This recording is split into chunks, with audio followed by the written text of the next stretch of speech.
S'il vous plaît. Donc, nous reprenons nos travaux. Messieurs, bonjour, bienvenue à l'Assemblée nationale. Monsieur Bouchard, vous êtes président de l'Association nationale des éditeurs de livres. Je vais vous demander de vous présenter, de présenter également les personnes qui vous accompagnent. Je vous rappelle que vous disposez d'un temps maximal de 10 minutes pour faire votre exposé.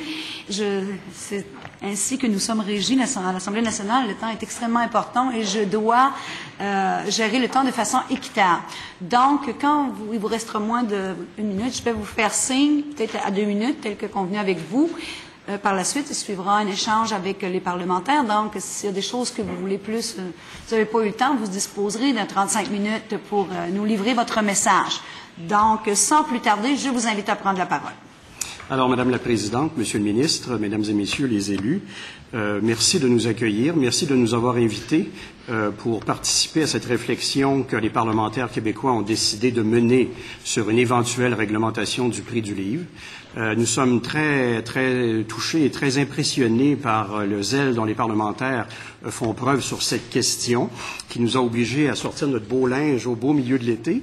Alors, on est ravis de venir vous rencontrer ici. Donc, je m'appelle donc Jean-François Bouchard. Je suis président de l'Association nationale des éditeurs de livres. Je suis accompagné à ma droite de Monsieur Arnaud Foulon, vice-président édition du groupe Urtubise HMH et qui est vice-président de l'Association des éditeurs. À ma gauche de Monsieur Louis-Frédéric Godet, qui est secrétaire du conseil de l'Association. Et à l'extrémité droite de la tablée, il y a M. Richard Prieur, directeur général de l'Association. Alors, je vais tenter de faire un usage modéré et intelligent du temps que vous me donnez. Et puisque nous sommes dans un métier de l'écrit et du texte, eh bien, je ne lirai pas de texte. Je vais vous parler et donc je vais pouvoir vous regarder et donc je vais vous voir me faire signe quand ce sera le temps. Alors, notre association représente une centaine d'entreprises d'édition au Québec et quelques-unes à l'extérieur des frontières du Québec au Canada français.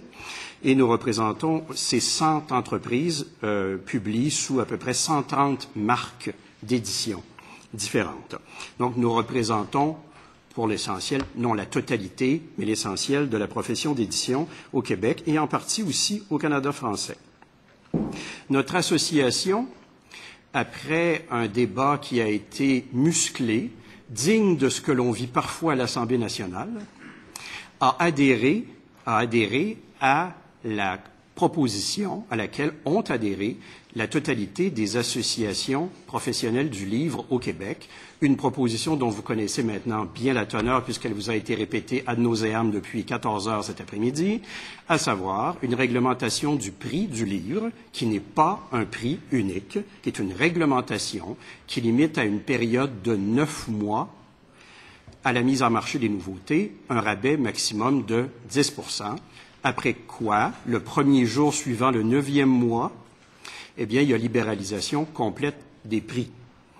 Et ça ne touche pas non plus les 100 000 référencements que vous avez dans les systèmes de référencement des libraires actuellement, qui sont déjà là, et donc pour lesquels les prix libéralisés continuent de s'appliquer.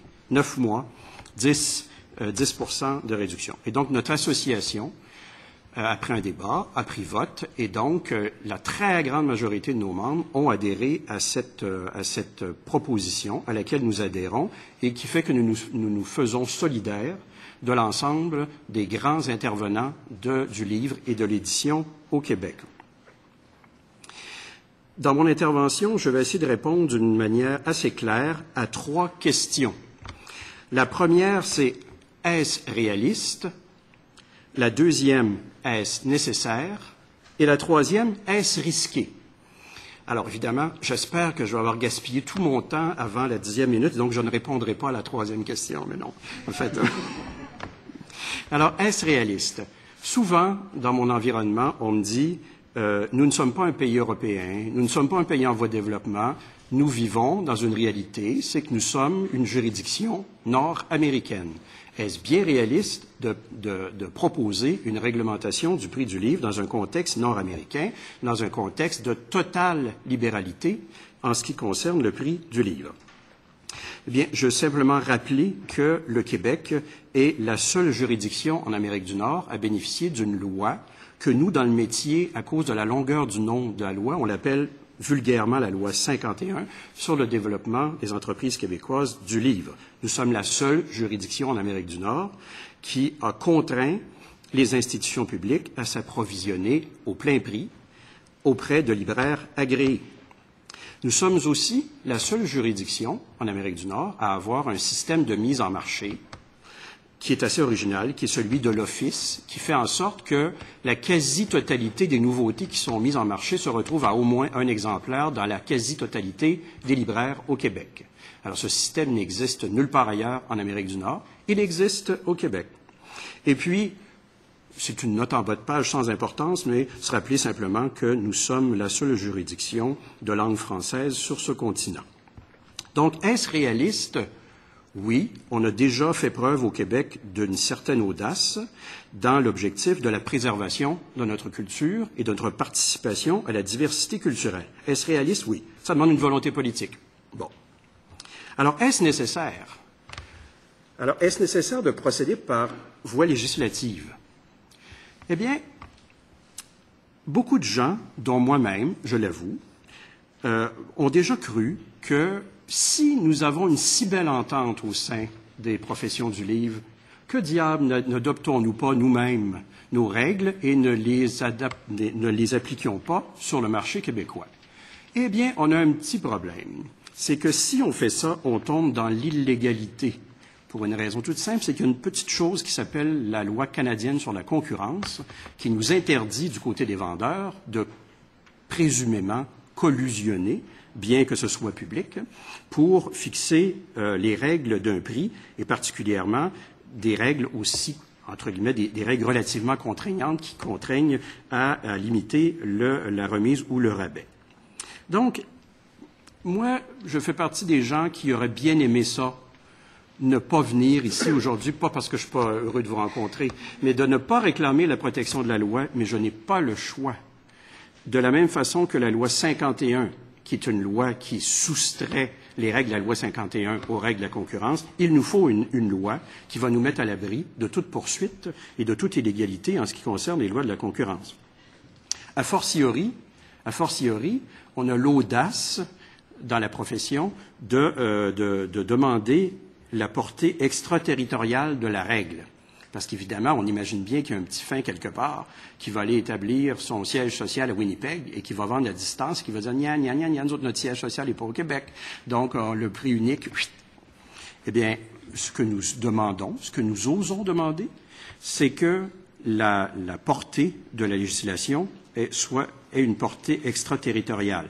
Est-ce que c'est possible? Est-ce qu'il y a des précédents? Oui. Entre autres, si vous faites du commerce à l'intérieur du Canada, vous savez que il faut appliquer, par exemple, les taux de taxes de vente selon la provenance ou de l'acheteur. Donc oui, l'extraterritorialité, elle est possible, elle est audacieuse, elle oblige, encore une fois, une volonté politique, mais c'est possible. Donc, est-ce nécessaire? Mesdames et messieurs, je suis obligé de vous dire, si vous êtes d'accord, la réponse, c'est oui. Il faut passer par une loi. Et là, je pense qu'il me reste encore assez de minutes pour passer au troisième point. Hein? Seigneur. Le prochain cours... Reste 2 minutes. Le prochain coup, je vais écrire. Est-ce risqué? Jamais dans l'histoire du livre au Québec, une mesure n'est allée chercher un tel consensus interprofessionnel. Jamais une mesure n'a été appuyée par autant d'intervenants de notre industrie, quels qu'ils soient, du libraire au bibliothécaire, aux distributeurs, aux auteurs, aux éditeurs. Donc, c'est le plus large consensus qui a jamais été atteint. C'est une mesure qui coûte 0,00 à l'État. C'est une mesure pour laquelle, si le milieu de l'édition et du livre est assez irresponsable pour proposer une mesure qui le desserve, la totalité du risque est assumée par le milieu du livre. Il n'est pas pris par l'État. Bien sûr, il y a un risque politique. Vous êtes spécialiste là-dedans, je vous le laisse. La majorité des gens à l'intérieur de notre profession estiment de notre profession d'éditeur et des professions du livre estiment qu'il y a un gain à tirer d'une réglementation du prix du livre. Ça a déjà été largement exposé. Il y a des gens qui disent, au pire, l'effet va être neutre, et il y a une minorité de gens qui pensent que l'effet, il va avoir un effet négatif qui ne s'est avéré dans aucune des juridictions qui a adopté une telle règle à travers le monde. Merci beaucoup, M. Bouchard. Ça a très bien été. Vous êtes très discipliné. Vous savez, je vais prendre juste les petites secondes que vous n'avez pas pris, juste pour vous dire. C'est toujours intéressant, tous les intervenants qui viennent en commission, mais on doit quand même réglementer au niveau du temps. Monsieur le ministre, vous avez la parole. Merci, Madame la Présidente. Alors, M. Bouchard, M. Foulon, M. Godet, M. Prieur, je vous réitère mes salutations devant les caméras. Dans votre proposition, vous limitez à 9 mois la période pendant laquelle le prix du livre neuf serait fixé, et par les éditeurs et par les importateurs. Comment êtes-vous arrivé à cette limite de 9 mois? Oui. Ben, écoutez, quand M. Bouchard parlait de consensus dans la chaîne du livre, ça a été le fruit d'une longue discussion entre les différents intervenants. Certains étaient partisans d'une période de 6 mois. On évaluait la vie d'un livre publié à peu près dans ces paramètres-là. D'autres préconisaient 1 an. On sait qu'en Europe, en France en particulier, il n'y a pas de limite de temps. Je pense que la réglementation est en place et ad vitam aeternam. Alors nous, évidemment, dans un esprit de conciliation, on s'est entendu pour le 9 mois. Parce que le 9 mois vous donne la chance d'exploiter un livre commercialement, une nouveauté, et en même temps ne prive pas l'éditeur de pouvoir éventuellement adopter un prix libéralisé pour des stocks qu'il voudrait éventuellement vendre à rabais. Bon. Le 9 mois, c'était grosso modo, entre éditeurs, libraires et distributeurs, un chiffre que je dirais qui respectait un peu l'opinion de tous. Alors, je ne sais pas si ça répond à votre question, mais vous savez, dans une tentative comme ça, le 9 mois nous apparaît comme une période de temps fort raisonnable. Hein? C'est pas l'éternité, et c'est pas non plus trop réduit dans le temps. C'est sûr que si on avait fixé ça à 3 mois, on se serait posé la question pourquoi faire une réglementation véritablement. Je ne sais pas si, Arnaud, toi, tu avais un complément de réponse là-dessus, mais comme distributeur aussi, on a beaucoup discuté particulièrement. Mais je dirais qu'aussi, pour les éditeurs, au moment où il y a eu les différentes discussions, il faut comprendre que chaque maison d'édition a parfois des modèles d'affaires distincts. Et le 9 mois permettait justement une pratique à peu près cohérente, respectant les modèles d'affaires qui sont différents pour une maison d'édition ou l'autre. Vous le savez comme moi, des maisons d'édition publient autant de la poésie, du livre d'activité, parfois du livre, du roman, plein de types différents qui amènent des modèles et des structures distinctes. Le 9 mois permettait justement d'être adaptable à un ensemble de maisons d'édition. Okay. Et aussi, vous souhaitez qu'un escompte maximum de 10% soit permis pour toutes les entreprises affectant la vente des livres au public. J'adapte la question. Comment en êtes-vous arrivé aux 10%? En fait, je pense que je peux répondre en disant que c'est un rabais qui était déjà régulièrement consenti par des petits libraires et des libraires indépendants, à des clients privilégiés ou sous forme de carte de fidélité. Donc, ça nous apparaissait être une pratique qui était déjà quand même très répandue et qui n'était pas une pratique qui avait été dictée par d'autres commerces que les libraires eux-mêmes. Donc, il y a eu négociation, c'est vrai, et ce 10% il est apparu raisonnable, y compris, je le rappelle, aux libraires et aux libraires indépendants. OK. Merci. Vous proposez des mesures complémentaires à la régulation du prix des prix des livres neufs, papier et numérique. Quels sont, en fait, est-ce que cela signifie que la simple régulation du prix du livre ne suffit pas? La première élément, c'est le respect de la loi 51. Donc, la loi telle qu'elle existe, qui doit être respectée intégralement, est le premier garde-fou du livre au Québec. Donc, ça, c'est important, et de veiller à ce que l'État veille à ce que les règles qui ont été dictées par la loi 51 soient respectées par tout le monde dans l'ensemble du métier. Ça, je pense que ça reste quand même le garde-fou principal. Est-ce qu'il y a des mesures spécifiques ou des mesures ciblées qui devraient être prises? Par exemple, auprès de petits détaillants pour les aider à traverser certaines périodes, peut-être, oui. Mais ce qui est clair, c'est que la mesure de réglementation du prix du livre est une mesure économique, au sens strict du terme. C'est une mesure qui fait assez consensus, mais je pense qu'il n'y a personne de sciemment intelligent qui va venir et dire ici que nous allons sauver la totalité de l'industrie du livre au Québec pour l'éternité avec une législation du prix. C'est un élément important qui s'ajoute, mais c'est un élément. J'aimerais continuer à vous répondre, Monsieur le ministre. Oui, en fait, je pense que l'objectif avec la loi, en fait, avec le prix réglementé, c'est de vraiment stopper l'hémorragie de la fermeture de nos points de vente. Et je vais vous donner un exemple très, très concret.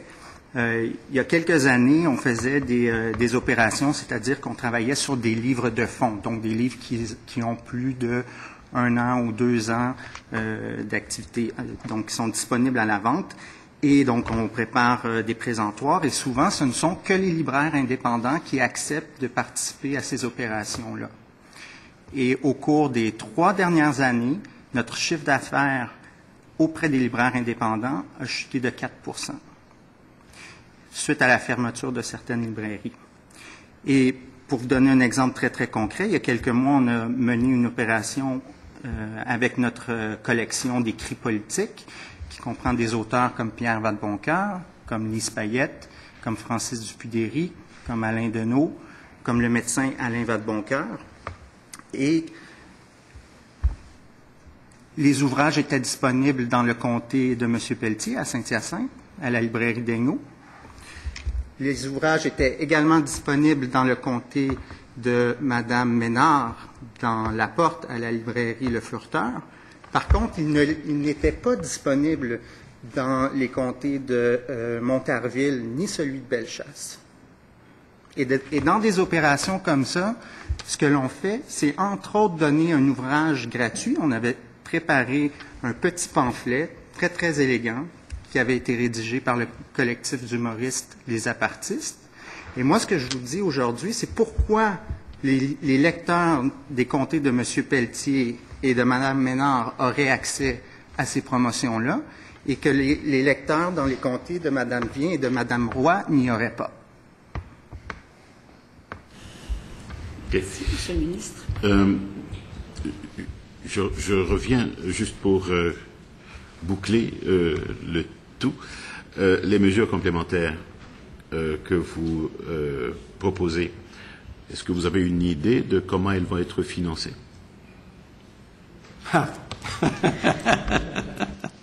Ben, écoutez, ça dépend de quelle nature elles sont.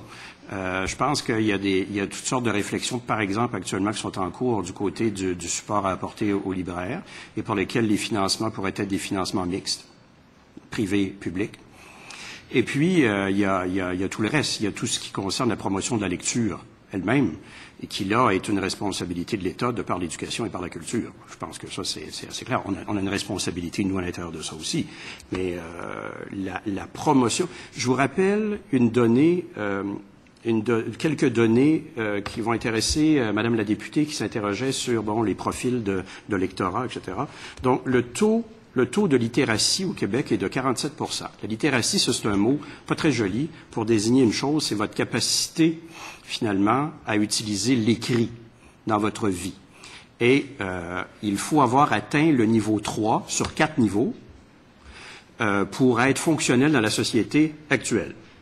47 % de la population du Québec a atteint le niveau 3. 53 % de la population a un niveau 2, 1, 0 de littératie. Donc, là, il y a quelque chose au plan de la lecture, et ça, c'est pour toutes sortes de raisons qui sont liées à notre histoire. Donc ça m'apparaît être la question. C'est pour ça qu'il faut quand même pas se dire que une règle va régler le problème de l'analphabétisme au Québec. Il faut plus que ça. Mais il ne faut pas, certainement pas en tout cas, qu'on s'organise dans le marché pour diminuer l'offre, diminuer la disponibilité de livres et de la lecture. Ça, il faut à tout prix préserver cette diversité et la disponibilité des produits de lecture au Québec. Il y a une dizaine d'années, il y avait une étude de l'IQRC, l'Institut québécois de la recherche et de la culture, qui avait démontré qu'il n'y avait pas plus d'1 million d'acheteurs de produits de l'écrit au Québec.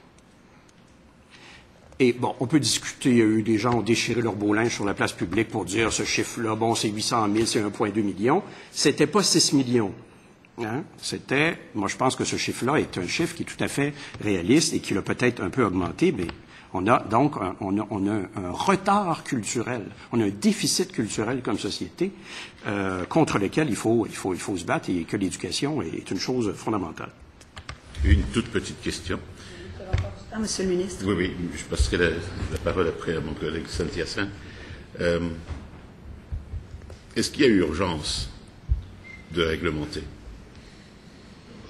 Peut-être ajouter là-dedans, à ce niveau-là, l'urgence, on en a parlé, c'est que la force de l'industrie du livre est liée à plusieurs facteurs. On a entendu tout à l'heure les écrivains, vous avez entendu les bibliothèques. Il faut que l'ensemble des maillons soit solide. Et le maillon actuellement de la diffusion qui rend le livre accessible au public soit celui de la librairie. Puis là, je ne fais même pas de distinction qu'elle soit de chaîne ou indépendante. Une librairie est un endroit spécialisé où on se procure une variété de livres importante, est actuellement en grande difficulté. Juste ici, dans la capitale nationale, vous avez vécu, puis je pense que vous le savez tous, plusieurs librairies ont fermé. Récemment, la librairie générale française, qui était ouverte depuis 42 ans. Ce n'est pas une librairie qui avait ouverte il y a 8 ans. On parle d'institutions, de lieux où une communauté se rassemble, où on va chercher des éléments de notre culture, notre identité. Plus elle ferme, on a beau, comme tout à l'heure j'entendais l'exemple de la chute, renvoyer les gens soit dans une bibliothèque qui est effectivement un lieu intéressant, mais qui ne remplace pas une librairie, et une grande surface encore moins.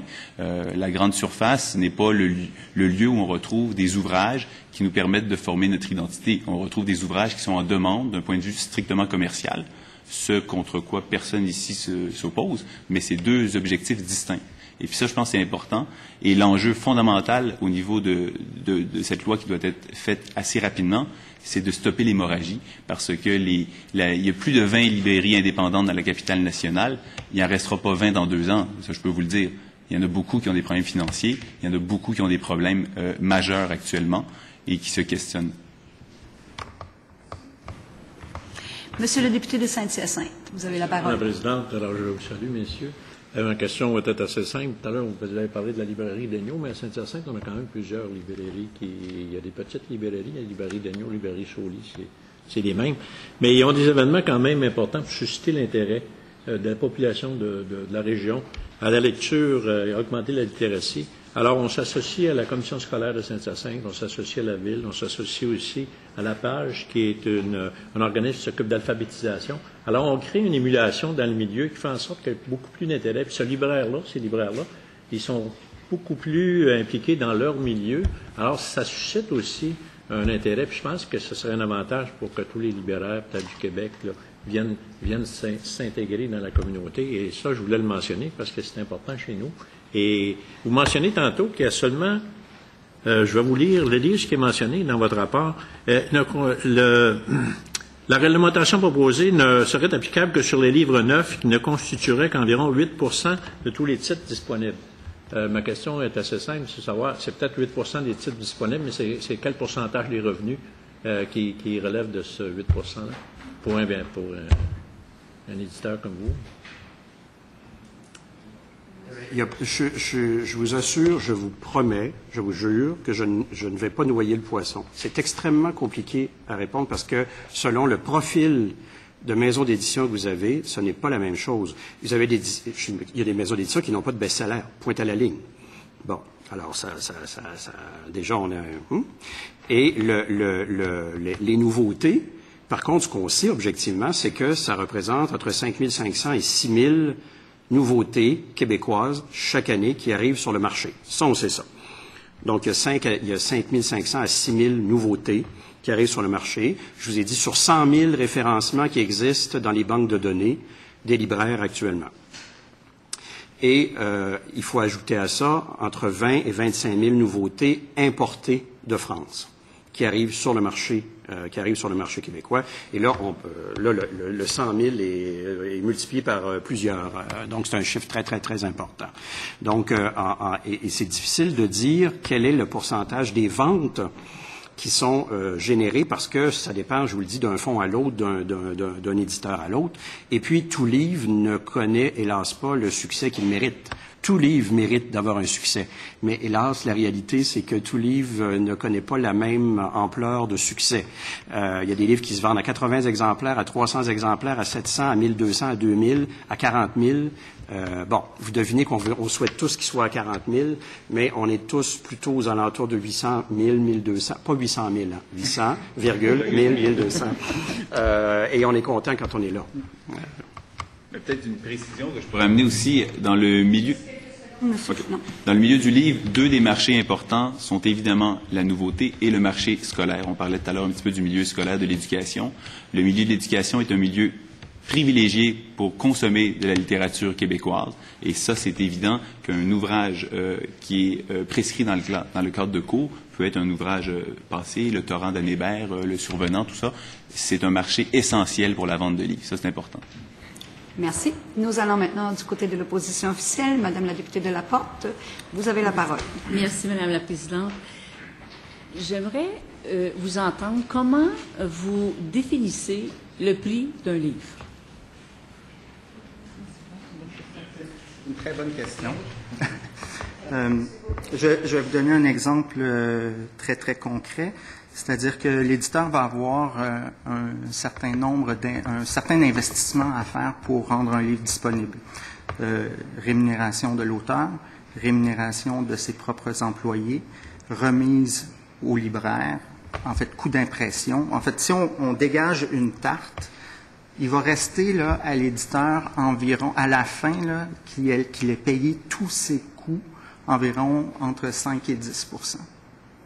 Alors, à partir de cette marge-là, on va déterminer un seuil de rentabilité. Chez nous, ça peut varier entre 300 exemplaires vendus pour un très petit tirage ou un livre très grand public qu'on imprime à 5000 exemplaires, qui a nécessité énormément de recherche de la part d'un auteur, qui a consacré 6 mois de sa vie à écrire son livre. On peut en être à 1500, 2000 copies comme coût d'amortissement. Donc, moi, je fais partie d'une petite maison d'édition. On se voit d'abord et avant tout comme des passeurs de culture et non comme une entreprise pour faire des profits. On essaie de maintenir notre prix le plus bas possible.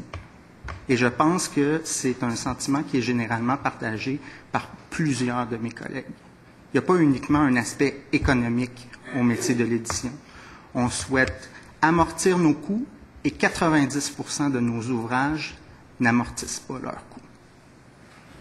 Et je voudrais revenir sur une question qui a été posée précédemment, à savoir si le prix des livres va augmenter, si ça va prendre davantage, accaparer une partie plus grande du budget des bibliothèques.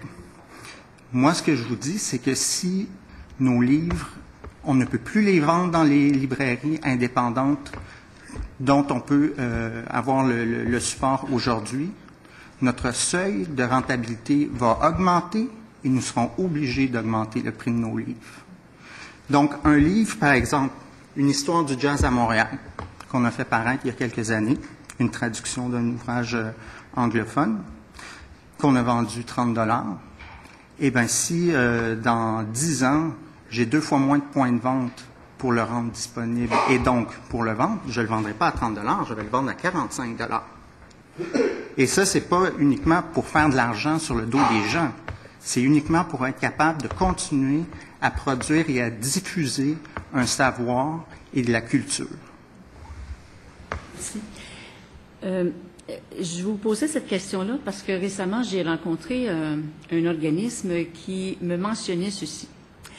Il me disait que le prix du livre offert dans les grandes surfaces et aux librairies était plus élevé à cause, justement, des gros rabais qui se faisaient dans les grandes surfaces. Alors là, je me suis dit, si jamais on réglementait le prix, est-ce que ça veut dire que, dorénavant, le prix du livre va baisser?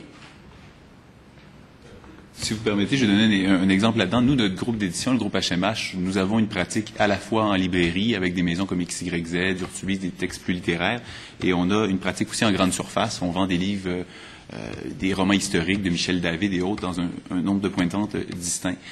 La différence majeure, la remise qui est consentie souvent à la grande distribution n'est pas supérieure. Ça dépend de chaque maison d'édition. Chacun a des pratiques distinctes. La différence, et on en a parlé précédemment, quand un détaillant utilise le livre comme produit d'appel, il peut se permettre, ce que font beaucoup de grands distributeurs, de grandes surfaces, de se garder seulement 5%. Donc, automatiquement, ça lui permet de mettre son livre à un prix beaucoup plus bas et exercer une pression à la baisse. Donc, automatiquement, dans un centre commercial, prenons l'exemple de Terrebonne, où vous allez retrouver un Walmart et une librairie un à côté de l'autre, la personne va en librairie voir l'offre qui est devant elle dans une librairie qui va offrir peut-être 20-25 000 titres différents et va acheter 2-3 livres, les livres d'école du jeune, un livre de littérature, un livre de poche. Elle arrive au grand succès. Tantôt, j'entendais parler de Dan Brown. On peut parler de Marie Laberge ou autre.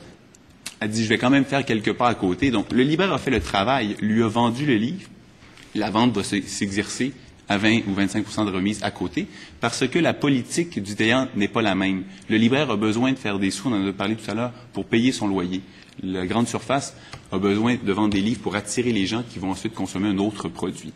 Alors, la différence, c'est que si on vend systématiquement en grande surface et que les pressions, comme dans certains pays, sont exercées pour consentir des plus grandes remises, c'est évident que les distributeurs et les éditeurs, à la longue, vont dire, je suis obligé de monter mes prix. Donc, le prix imprimé sur le livre, parce que je ne sais pas si vous avez remarqué, mais la plupart du temps, les éditeurs, nous imprimons le prix sur le livre, le prix va augmenter. Après ça, s'il n'y a pas de politique du livre, le détaillant sera libre de vendre le livre au prix qu'il veut, mais il n'a pas le droit de le vendre à un prix supérieur. Ça, j'espère que vous n'avez pas vu ça. Normalement, les détaillants ne vendent pas au-dessus du prix suggéré quand même. Là. On n'en est pas là. Donc, la réponse, c'est oui. D'accord, merci. Tantôt, M. Bouchard, vous avez mentionné à quelques reprises la loi 51.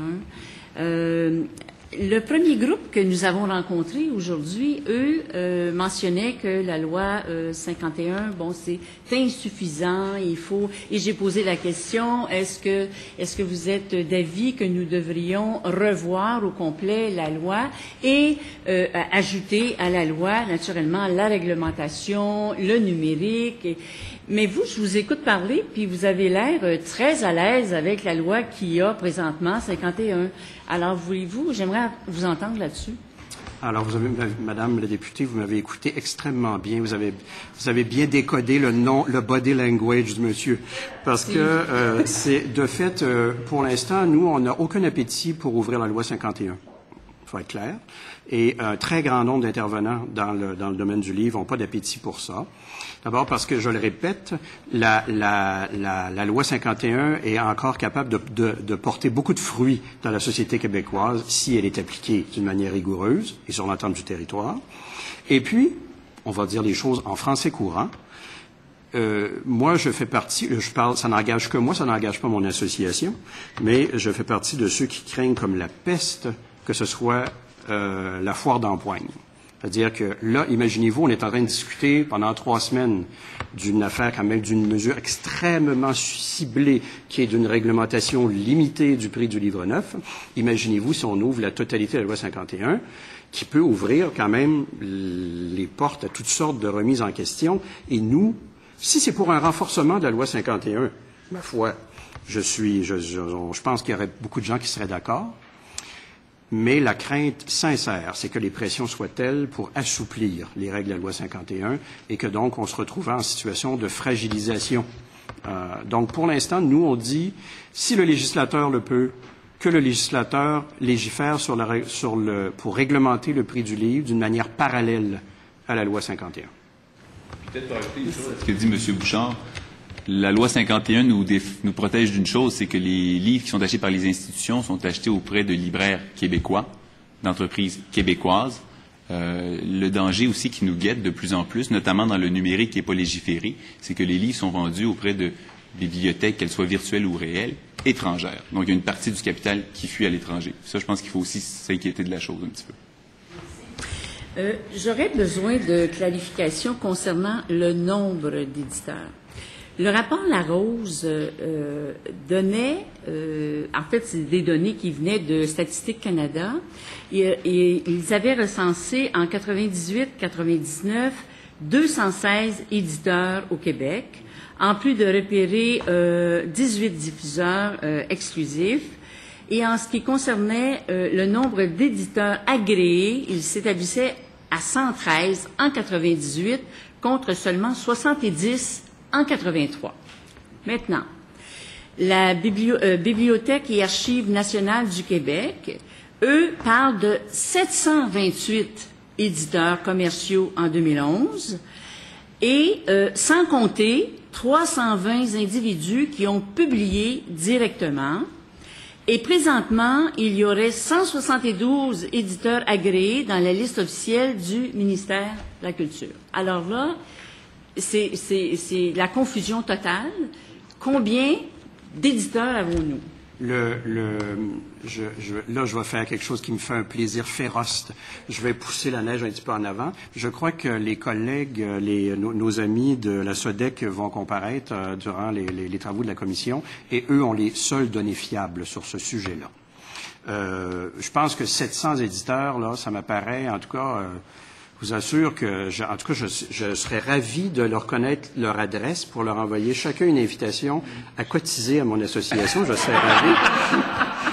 Parce que je vous assure que je roulerai pas en Toyota Corolla. Les chiffres que j'entends plus souvent, c'est plutôt aux alentours de 300 éditeurs qui sont, mais je crois qu'il y en a à peu près 175 qui sont vraiment actifs d'une manière régulière sur le marché. Et nous, comme je vous dis, on représente à peu près 130 marques d'édition, notre propre association. Vous êtes actif, vous voulez dire agréé à ce moment-là? Non, je veux dire actif dans le sens qu'ils publient. Et donc, pour garder l'agrément, ils doivent continuer à publier régulièrement. Parce que vous savez, sur papier, vous êtes enregistré comme maison d'édition, mais avoir publié votre dernière œuvre il y a 12 ans. Alors, c'est... OK. Vous avez, tantôt, Monsieur Prieur, vous avez parlé, vous avez mentionné que on vous questionnait, le ministre vous questionnait sur le 9 mois, le 10 %. Et quand vous avez parlé de la France, vous avez dit que eux, c'était ad vitam aeternam. Je veux juste m'assurer que j'ai fait des bonnes lectures. Moi, j'ai vu qu'en France, c'était 12 mois et 5 %. C'est 5 %, effectivement. 12 mois, je pense qu'on a eu l'explication. C'est... Il y a des technicalités dans la loi, et par exemple, la vente par correspondance est autorisée après un certain délai, mais la loi en tant que telle, c'est ad vitam aeternam jusqu'à ce qu'il y ait approvisionnement du livre pendant une période de 6 mois. Donc le 12 mois, je ne sais pas de où vous l'avez pris, pour être bien honnête avec vous, mais c'est bien légiféré, c'est bien expliqué. Quand on parle de vente par correspondance, on pense notamment à des clubs de livres, France Loisirs, Québec Loisirs ou autres, pour permettre à ce genre d'organismes de continuer leurs activités aussi. Sur le 10 entre autres, un élément que Jean-François mentionnait, ce qui est important aussi, c'est de dire que dans le groupe, dans l'industrie, les coopératives en milieu scolaire aussi se sont prononcées en faveur d'une réglementation. Les coops qu'on retrouve dans les universités, dans les collèges. Et eux, mais c'est parce que le 10 %, c'est déjà ce qu'ils offrent comme remise à leur membership, à leurs membres. Les membres de coopératives en milieu scolaire, c'est tous les étudiants dans l'institution. Là. Vous n'avez pas nécessairement une carte de membre pour être dans la coopérative. Mais le 10 %, c'est de 7 à 10 %, je crois, ce qui touche. Alors, le 10 % il n'est pas tombé des nues. C'était déjà quelque chose qui était déjà en place. Il reste encore du temps, Madame la Présidente? Il vous reste moins d'une minute et le député, je veux juste vous dire que le député de Jacques-Cartier voulait poser une question. Je m'excuse, collègue. Allez-y, Madame la députée. Écoutez, c'était concernant encore la France, c'était un article qui est paru le 11 novembre 2012 dans Le Soleil qui disait que le contexte français était bien différent du contexte québécois, puis vous avez parlé tantôt, M. Bouchard, de ça. Il disait, là-bas, les éditeurs ne sont pas subventionnés par l'État pour faire des livres. Ici, ils le sont. Alors, quelle est la situation actuelle?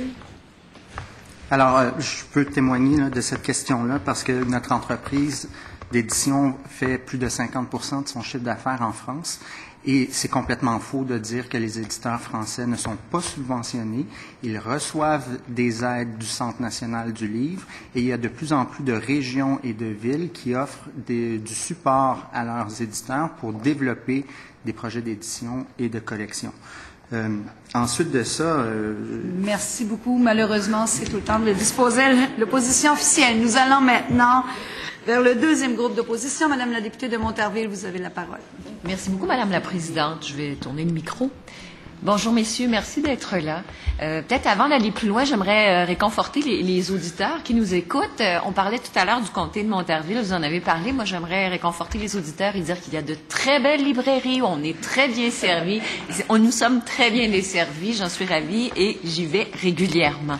Cela dit, vous nous parlez d'un consensus dans le monde de l'édition, large consensus à l'effet d'avoir cette réglementation du prix du livre. Alors, j'aimerais avoir vos réactions sur les commentaires, entre autres, du président de Québec Amérique et également du côté de Renaud Bré. On dit que ce n'est pas la solution, que ce n'est pas en diminuant les rabais qu'on fera en sorte que les clients des grandes surfaces iront dans nos librairies. Comment réagissez-vous? Parce que ça, on ne parle pas de consensus. Ici, on parle quand même de gens importants, Québec Amérique, Renaud Bré, qui sont de gros joueurs au Québec respectés. Alors, évidemment, mes collègues se tournent tous vers moi parce qu'évidemment, c'est le président qui doit répondre à ça. Parce que d'abord, M. Fortin est un de mes membres, hein, donc est une maison d'édition membre, donc ça fait partie des... Alors, comme j'ai dit ce midi au lunch, bon, évidemment, l'Association nationale des éditeurs, c'est pas la Corée du Nord. Donc, c'est un lieu donc de débat, c'est un lieu...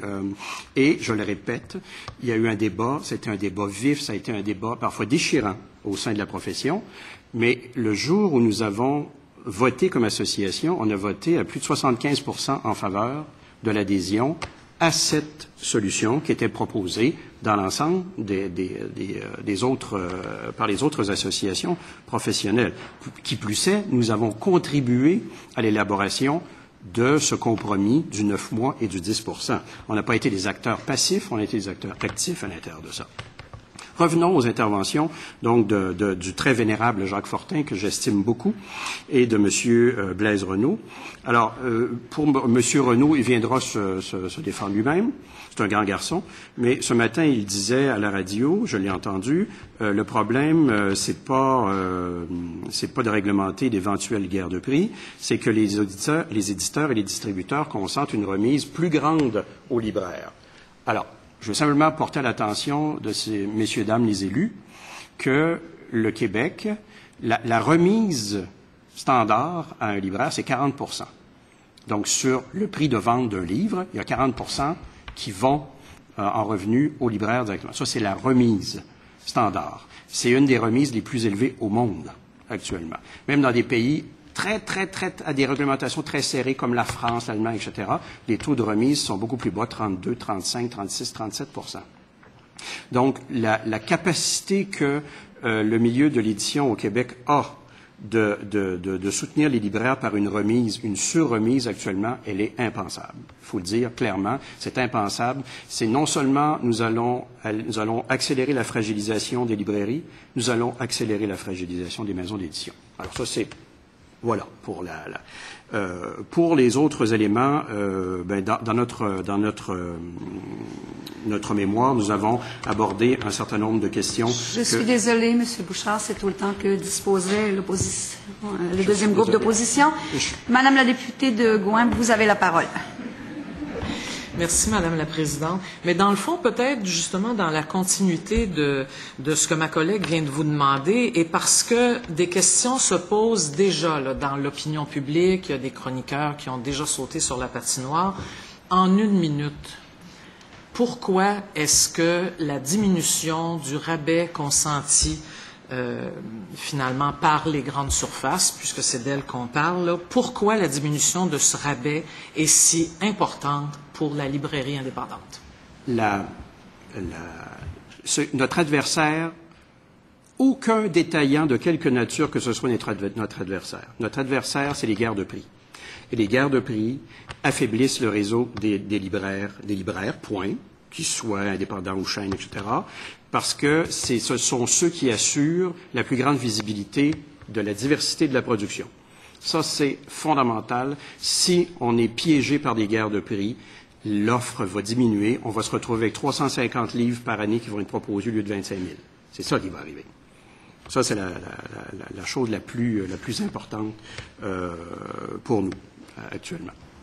Et que répondez-vous aux gens qui disent « Oui, mais les gens à faible revenu, ils ont besoin d'acheter ces nouveautés 30% moins chères ». On en a parlé un peu, je pense, aussi ce matin. La loi des bibliothèques est aussi un aspect important par rapport à l'accessibilité du livre. Ça, c'est important. Après ça, les gens vont consommer le livre au prix où il est indiqué. Et après 9 mois, la libéralisation permet d'acheter le livre au prix que l'on veut ou au prix que va le fixer le détaillant. Mais moi, je vous dirais, Mme David, est-ce que vous en connaissez beaucoup des personnes à faible revenu qui ont les moyens de payer 50 $ comme membership dans une grande surface? Moi, j'en connais pas. Puis je connais pas non plus des gens du bas de la ville de Saint-Hyacinthe qui sont capables de se déplacer à 6 km parce qu'ils n'ont pas de voiture pour aller au Walmart qui est de l'autre côté de l'autoroute. Quelques secondes, Madame la députée de Gouin ou quelqu'un d'autre qui veut intervenir. Je ne saurais si bien dire. Oui, Monsieur Bouchard. Quelques secondes, allez-y. Quelques secondes. 5 secondes. Merci, c'est très aimable. Je suis désolée. Merci beaucoup à vous, messieurs. Nous allons suspendre quelques instants le temps que le prochain intervenant veuille bien prendre place.